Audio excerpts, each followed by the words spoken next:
like I don't belong on this road. I'm trying to figure out if I'll stay, 'cause I don't feel welcome here.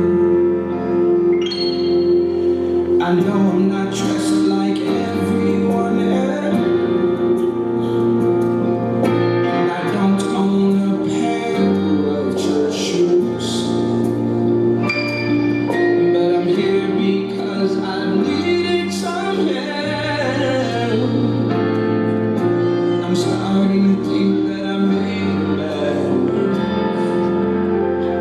but if they give me the chance, I only wanna make it to this altar to see the man.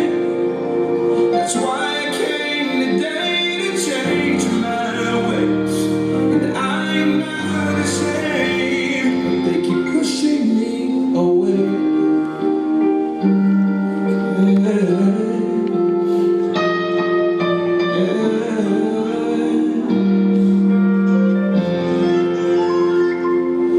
I heard the church was the place to come find my healing, but sometimes